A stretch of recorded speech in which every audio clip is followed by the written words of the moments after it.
Please, God, no. The elevator screamed as if the earth itself were tearing apart. Steel groaned. The lights flickered. Then came the drop, fast, brutal, merciless. For a breathless instant, it felt like gravity had forgotten mercy. Kayoma's world spun. The bucket flew from her hand, water and detergent splashing across the polished walls. The weight of her body lifted, then slammed back down with a jolt so hard it stole her breath. She gasped, clutching the rail as the metal cage rattled to a stop, shaking like a trapped heartbeat. And then, silence. Thick, suffocating. The kind that made every small sound, the drip of water, the quiver of breath, feel deafening. Hello, family. Welcome back. Before we continue, please subscribe. Your support keeps stories like this alive, stories about people who fall, fight, and rise again. Drop a comment to let us know where you're watching from. Now, back to our story. A dim orange glow filled the space. The emergency light flickered like a dying candle. Kayoma pressed herself into the corner, trembling. Her heart thudded so loudly she was sure it could be heard. Across from her stood the man who had been in the elevator when it fell, a tall figure in a navy suit, collar sharp, expression sharper. He wasn't panicking. He wasn't moving. He just stood there, still as glass, one hand resting on the steel wall, the other gripping his phone so tightly his knuckles whitened. His calm was terrifying. When he finally spoke, his voice was quiet, but it carried an authority that made the small space feel even smaller. Are you hurt? Kayoma swallowed. Her throat was dry. No. I don't think so. The accent in his voice gave him away immediately, not Nigerian. There was a precision to his words, a clipped rhythm that carried the weight of somewhere else. Korea, she realized. She had heard him speaking once in the lobby, that soft, measured tone that made people stop and listen even when he said nothing at all. Han Junwoo, the Korean billionaire, the man who owned the very building they were trapped in. He pressed the emergency button again and again. Nothing. Then he lifted his phone, no signal. His jaw flexed. He muttered something under his breath in Korean, words she didn't understand but felt in her bones. Frustration. Powerlessness. Two things men like him weren't used to. The air grew heavy. Hot. Kayoma could smell the faint sweetness of cleaning detergent mixing with the scent of his cologne. Expensive, subtle, but close now. Too close. He turned toward her. The dim light carved his face into sharp planes, the straight nose, the hard jaw, the eyes that looked like they'd seen too much of the world to ever soften. This shouldn't have happened, he said, his voice like steel scraping against silk. Not in my building. She blinked. Your building? Yes. Han Global owns this property. His tone carried no pride, just cold fact. She nodded quickly. I clean here, sir. For the management.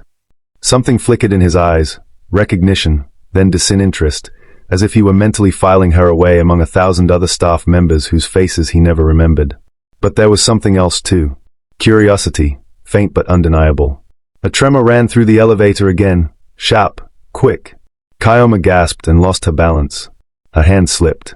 Before she could fall, strong arms caught her. For a second, she didn't breathe. Her face pressed against his chest, solid, unyielding, heartbeat strong and fast beneath fine cotton. His scent wrapped around her like warmth in a storm. His hand lingered at her waist, firm, protective, and trembling just slightly. Time slowed. The flickering orange light painted them in shadows. His head bowed, her breath catching against his suit. Their eyes met. Something shifted. Something dangerous. Kayoma's pulse raced, her body screaming to step away, but her heart refused. He was her boss, a man far beyond her reach. Yet, in that trapped space, with no light and no sky, the distance between them didn't exist. Then, his voice, low, almost a whisper. You're shaking. She tried to speak but couldn't. The words died somewhere between her chest and her throat. He loosened his grip, his fingers brushing her arm as if unsure whether to let go. When he finally did, the absence burned. Sit, he said softly. You'll feel dizzy. She obeyed, her knees weak, palms slick with sweat. He crouched beside the control panel, tapping at buttons that refused to glow. The silence between them deepened, broken only by the faint hum of the emergency bulb and their breathing, hers quick, his controlled. Someone will come, he muttered. Soon, she asked. He looked up, meeting her eyes again. They'll come, he repeated, but his voice had lost its certainty. The darkness pulsed. She could feel his tension, see the faint glint of moisture on his forehead. He wasn't as calm as he wanted her to believe. And for some reason, that made her chest tighten in a way she didn't understand. "Sir," she whispered. "Yes." "Are you afraid?" His eyes narrowed slightly, a half-smile ghosting across his lips. "No," then, after a pause, "but I don't like being trapped." A beat of silence. Then, softly, "Neither do I." The elevator creaked again, a low moan that sent both of them still. The air smelled of iron and sweat and unspoken things. And when the light flickered one last time and died completely, plunging them into darkness, Kayoma heard only two things, her own heartbeat and his quiet voice, close enough to feel. "I'm here," he said. "Don't move." But she already knew she couldn't. Not just because of fear, because something in the dark was holding her still. Something she couldn't name yet. The silence felt alive. It breathed, it waited, it watched them. Minutes, or maybe hours, had passed since the elevator went dark. The air was thicker now, heavy with tension and trapped breath. Somewhere above, a faint clang echoed, maybe a sound of workers trying to fix what had gone wrong. But in that small box, time didn't exist. There was only the faint scent of cologne and detergent, the uneven rhythm of two people's breathing, and the low hum of unspoken fear. Kayoma sat on the floor, her back against the wall, trying to stop her hands from trembling. Her fingers played absently with the broken strap of her caddy. Across from her, Han Junwoo leaned against the steel, his suit jacket folded neatly beside him, his tie loosened, his shirt slightly rumpled, something she imagined had never happened to him before. He had the look of a man who'd built his life on control, and now the universe was mocking him for it. Finally, he spoke. His voice was lower this time, not the crisp command it had been earlier. "How long have you worked here?" Kayoma looked up. Even in the dim glow, she could see his eyes, dark and unreadable. 6 months, she said quietly. He nodded once, thinking. "You cleaned this floor?" "Yes, sir. And sometimes the penthouse." She hesitated, then added, "Your penthouse." A flicker of surprise crossed his face, followed quickly by something else, guilt, maybe. He looked away. "I've never seen you." She smiled faintly, a sad, knowing smile. "I try not to be seen, sir. It's easier that way." The honesty in her words hit him harder than he expected. He'd met thousands of people in his life, executives, models, politicians. All of them fought to be seen, to be noticed, to matter. Yet here she was, choosing invisibility. And somehow, in doing so, she stood out more than any of them. "You shouldn't say that," he murmured, staring at the flickering light above. "No one deserves to disappear." For a long time, neither spoke. The quiet between them wasn't empty anymore. It was heavy with thoughts neither dared voice. Kayoma shifted, pulling her knees close to her chest. "Sir, do you think they're still trying to fix it?" "Yes," he said softly. "They'll get to us.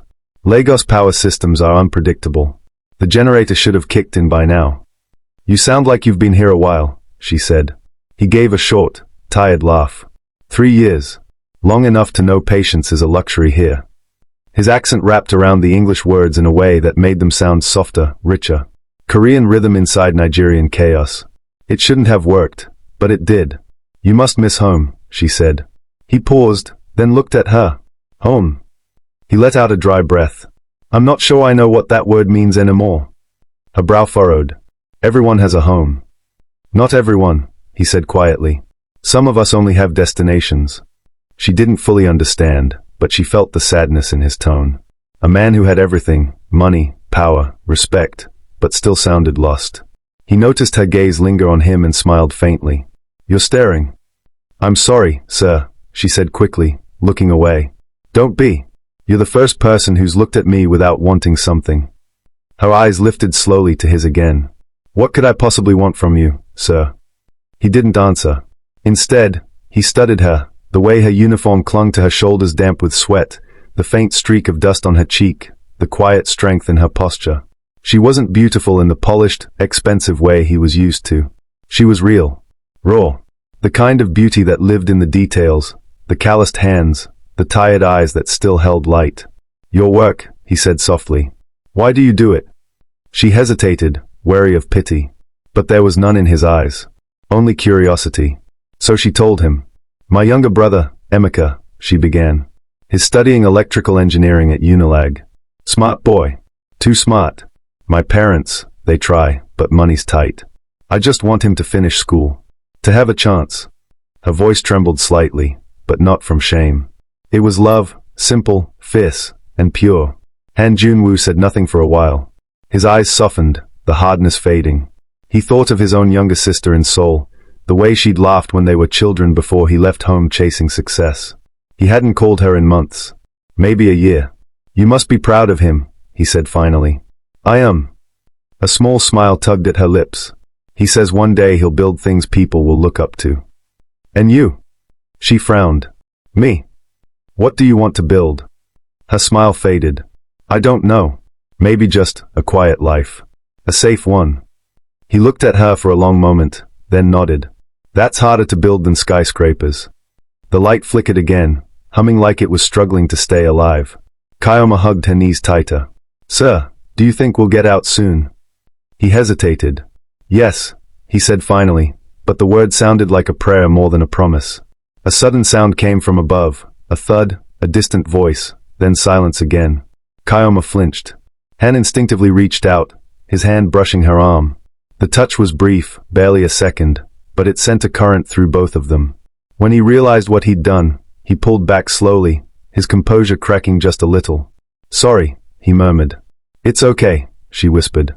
But her heart didn't agree. The darkness pressed in again. Outside that elevator, the world was still turning, cars honking, waves crashing against the Atlantic wall. But inside, everything had stopped. 2 lives, 2 worlds, suspended in a single breath of shared silence. Neither of them knew it yet, but something irreversible had already begun. If you're still here, family, don't forget to subscribe. Your support keeps us telling stories of love, strength, and fate's strange ways. Let us know in the comments, what would you do if the person you feared most began to understand your heart? The air inside the elevator had changed. It wasn't just warm now, it was alive. Thick with the weight of unsaid things. Kyoma could hear the sound of Han Junwoo's breathing, steady but deep, controlled like a man trying to hide the fact that he was unraveling. The orange glow from the emergency light had grown weaker, softening the lines of his face, making him look less like a billionaire and more like a man who had finally stopped pretending he was untouchable. Outside, the world had forgotten them. Inside, time had folded into something small and infinite. You said your brother studies engineering, Junwoo said after a long silence. His voice was quieter now, gentler, the arrogance stripped away. What kind? Kyoma's eyes lifted to his. Electrical. His always fixing things, fans, radios, sockets, anything that sparks. Says he'll design something one day that will make the world listen. Her words carried pride that glowed brighter than the light. Junwoo found himself smiling without realizing it. He sounds like someone worth fighting for. He is, she said softly. He's the reason I work. Every mop, every stain I clean, it all goes to him. So that one day, maybe he won't have to kneel to anyone. Something in her voice hit him like a blow. Not the words, but the faith behind them. Pure. Undiluted. The kind he had lost somewhere between Seoul and Lagos, between ambition and loneliness. He leaned back against the wall, his head tilting upward. You work for someone who never sees you. You live for someone who might never thank you. And yet you keep going. Her gaze softened. That's life, sir. We don't always get thanks. Sometimes love is the only reward. The word love lingered in the air, heavy, electric. He swallowed. You make it sound simple. It is simple, she said. But not easy. A silence followed, long, unbroken, pulsing with meaning. The faint hum of the emergency light buzzed like a heartbeat. Junwoo's gaze drifted toward her again. In that dim space, every detail of her face felt sharper, the curve of her cheek, the way her lashes caught the light, the faint glisten of sweat on her temple. She wasn't beautiful in the way luxury women were. She was real in the way truth was. He didn't realize he was staring until she spoke. Sir. He blinked. What? You're quiet. Too quiet. He exhaled. Just thinking. About what? He hesitated. He could have lied, could have said the company, the problem, the delay. But something about her honesty demanded his own. About how people see me, he said finally. Here, in Lagos. In Seoul. Everywhere I go. And how do they see you? As what I can give them. He gave a small, humorless smile. Contracts. Jobs. Status. I became a symbol. A brand. People talk to my name, not to me. Kyoma's eyes softened. And who are you when you take the name away? The question caught him off guard. He turned his head slowly, meeting her gaze. For a second, the steel around him cracked.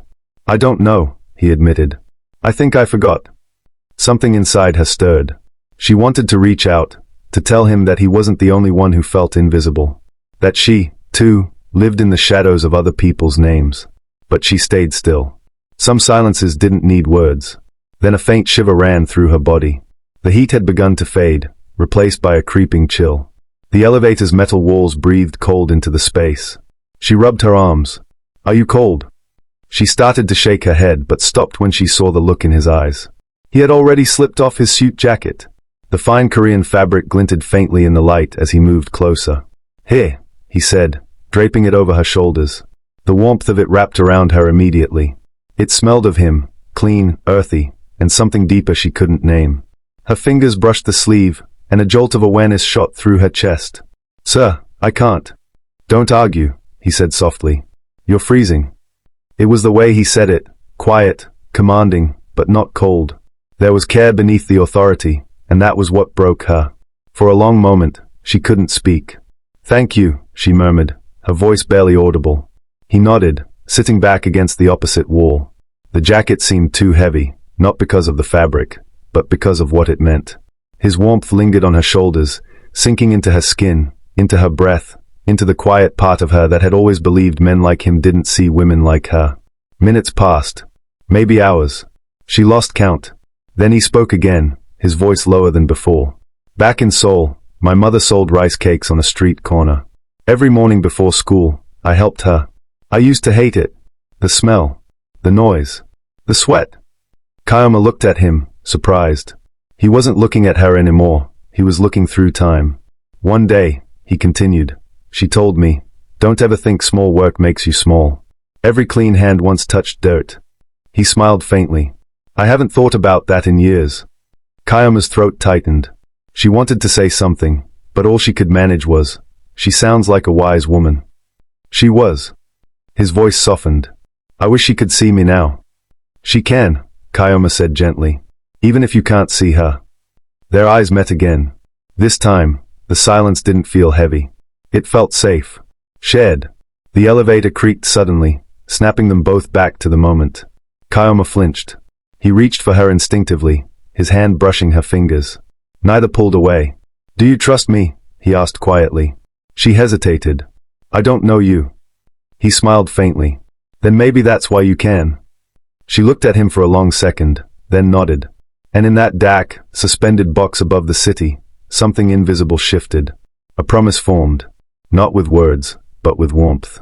The kind that could outlast darkness. Family, don't forget to subscribe. Your support helps us keep telling stories that remind us, love can grow in the strangest places, even in the dark. Let us know in the comments what you think so far. Would you trust a stranger if fate trapped you together? The jacket was still around her shoulders, heavy with his warmth. It felt like protection. It also felt like danger. The faint hum of the emergency light flickered again, throwing shadows across the walls. Han Junwoo sat on the floor, his long legs stretched out, elbows resting on his knees. He had removed his watch, placed it beside him, and for the first time, Kyoma realized how human he looked, how far he was from the composed, icy man she had glimpsed in the lobby before. Now, stripped of light, stripped of pride, he was just a man. A man breathing in the dark beside her. He looked up at her. You should rest. I can't, she said. What if it moves again? It won't, he murmured. Not for now. But she could tell his calm was practiced, not real. The pulse at his throat betrayed him. They sat in silence, broken only by the occasional groan of the elevator cables above. Time had lost shape. The darkness began to soften into something intimate, almost fragile. When he finally spoke again, his voice was different, slower, lower. You know what I keep thinking about? What? That in all the years I've built my life, every skyscraper, every company, I never learned how to just sit still. He gave a dry laugh. I can buy cities, but I can't buy peace. Kyoma studied him for a moment. Peace isn't bought, she said softly. It's chosen. Her words hit him harder than she knew. He looked at her fully now. In the dim light, her eyes reflected quiet strength, her skin glowing softly under the faint orange hue. Something deep in him twisted, a pull he couldn't name. He didn't speak again. He just watched her. The way her breath rose and fell. The way she kept pulling his jacket tighter even though the air wasn't cold anymore. The way the shadows touched her lips. It was madness to think it, but she was beautiful. Not polished, not deliberate. Just beautiful in a way that demanded to be felt, not understood. He rose slowly and crossed the small space between them.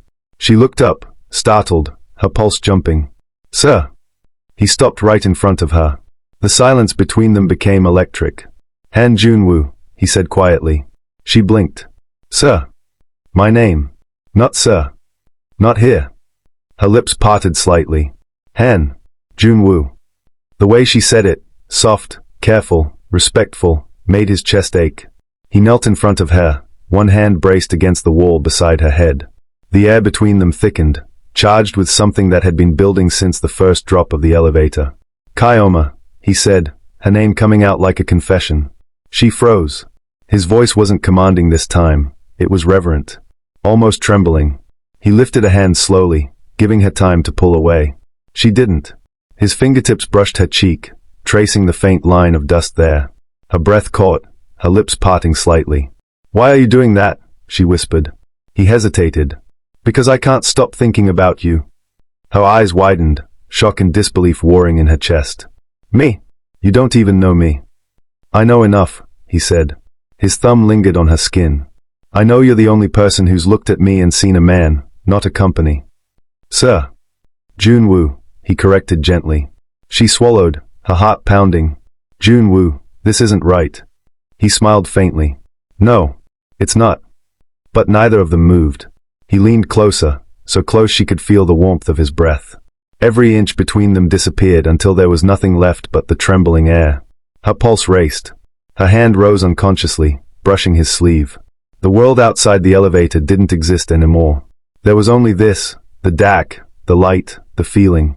"Kyoma," he whispered again, her name breaking softly on his tongue.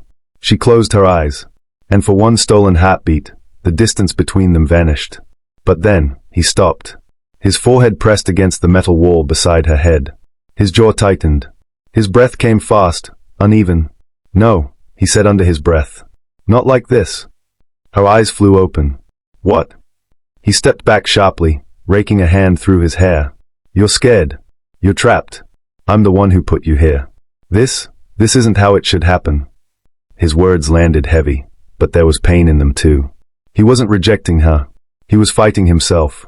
Kyoma's throat tightened. She wanted to hate him for stopping. Instead, she respected him for it. He turned away, palms flat against the wall, as if the cold metal could cool the storm inside him. "You don't understand, Kyoma," he said quietly. "You're the first real thing I've felt in years." She didn't answer. She couldn't. Her heart was too loud. He exhaled slowly, still facing the wall. "I don't want to ruin that." The silence that followed was unbearable. It wasn't rejection, it was restraint. The kind that hurt more than desire. After a long while, he turned back to her. The fire in his eyes had dimmed into something steadier, something almost tender. "Rest," he said. "Please." She nodded slowly. And though they sat apart, the air between them still pulsed with everything they hadn't done, everything they still wanted to. The light above flickered once, then went out completely. Darkness swallowed them whole. But in the black, they could still feel each other's presence, breathing, waiting, wanting. The silence before rescue was the loudest sound of all. It stretched, trembling, between them, thick with the ache of everything they hadn't said. Han Junwoo sat with his head resting against the wall, eyes half closed, as if he were afraid to look at her again. Kyoma sat a few feet away, his jacket still draped over her shoulders. She could still feel his warmth on her skin, his nearness in her heartbeat. Every second replayed the same moment, the one where he'd almost kissed her, the one he'd stopped. She hadn't known that stopping could feel so much like falling. A faint noise broke the silence. Metal clanged somewhere above. A muffled shout followed. Then, a blinding flash of white cut through the darkness as the top seam of the elevator door cracked open. Kyoma blinked, squinting as the light stabbed her eyes. The voices grew louder, workers, security, panic. "Sir, are you all right? Mr. Han, please stay calm, we're opening it now." Han Junwoo straightened, his body shifting back into the familiar frame of command. His voice came out steady, all the warmth pulled away like a mask he was putting back on. "I'm fine," he said. "Just hurry." Within minutes, the doors were forced open. The light that spilled in was harsh, unforgiving, destroying the fragile intimacy of their shared deck. Assistants, technicians, and guards filled the corridor outside. Kyoma blinked, shrinking into the corner. She didn't belong to this world, the world of tailored suits and polished shoes, of perfect hair and sharp voices. Hen stepped out first, blinking into the brightness, adjusting his tie, his face now the familiar mask of calm authority. He was once again the man the world knew, the billionaire who built towers in cities and hid his heart behind glass. Kyoma rose quietly, brushing her palms against her uniform, preparing to disappear again. But before she could move, someone reached in to help her out.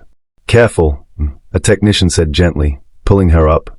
She stepped into the light, blinking rapidly. The sudden rush of air, the smell of metal, the murmur of voices, it was too much. She took a shaky breath and looked up. Han Junwoo stood a few feet ahead, surrounded by people calling his name. Assistants handed him his phone, his jacket, his documents. The chaos swallowed him whole. She told herself not to look for him, not to hope. He was her boss, a man from another world. The silence they had shared belonged to a place that no longer existed. But then, he stopped. Right in the middle of giving an order, he turned. Slowly, deliberately. Their eyes met across the corridor. In that split second, the noise fell away. The crowd blurred. The air between them pulled tight, invisible and electric. His gaze held hers, steady, intense, filled with everything he couldn't say in public. It was a look that said, "It was real. You're not invisible." Her breath caught. Her hands trembled. And then, just like that, he turned away, walking down the corridor, swallowed by the chaos of his world. She stood there, the noise rushing back, feeling the silence between them like an echo in her chest. Later that evening, the tower had fallen quiet again. The glass corridors reflected soft lamplight. Kyoma was back on her floor, cleaning the marble hallway outside the penthouse, her movements slow, mechanical. The mop glided across the smooth floor, her mind far away. She tried not to think about him. She tried not to imagine what would happen when their paths crossed again, if they ever did. She told herself it was better this way. He belonged to light and power. She belonged to silence and shadows. Then, footsteps. Slow, deliberate. The sound of leather soles echoing down the corridor. Her heart stuttered. She didn't need to turn. She already knew. "Kyoma," came the voice. Low. Certain. She froze, her hand gripping the mop handle. "Sir." "Junwoo," he corrected gently. Her throat went dry. Slowly, she turned. He was standing a few feet away, no tie, no jacket, sleeves rolled up. His expression was calm, but his eyes, those eyes, were a storm. "You shouldn't be here," she whispered. He took a step closer. "Neither should you. It's late. I was finishing my rounds." "And I was finishing what the elevator started," he said softly. Her pulse quickened. "What do you mean?" He stepped closer until there was barely a breath between them. His voice dropped to a murmur. "That moment, when I almost kissed you. I've replayed it every second since." She looked up at him, her chest rising and falling. "You stopped yourself?" "Yes." His jaw tightened. "Because it was the wrong time. But that doesn't mean it wasn't real." She searched his face for doubt. There was none. Only resolve. "You can't mean that," she whispered. "You're my boss. People will. I don't care." He took another step. The air around them thickened. "Kyoma, I've spent years surrounded by people who smile at me but never see me. You did." Her breath caught. "And what do you see when you look at me?" He reached out, his fingers brushing her wrist. The touch was soft, reverent. "I see peace. I see honesty. I see the woman who reminded me what it feels like to be human." Tears filled her eyes, unbidden. "This can't be real. It's the only thing that is."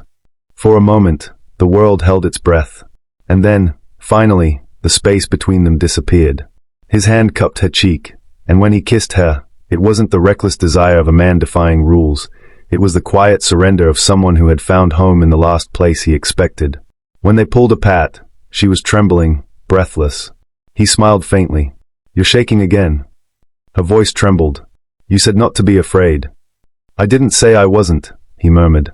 "But some fears are worth facing." She laughed softly, the sound breaking like dawn in the quiet corridor. For the first time, Han Junwoo wasn't a man trapped in glass towers, and Kyoma wasn't a maid fading into the walls. They were just two people who had fallen together, once in an elevator, and now into something neither of them could name. Outside, Lagos glowed beneath the night, the city alive again.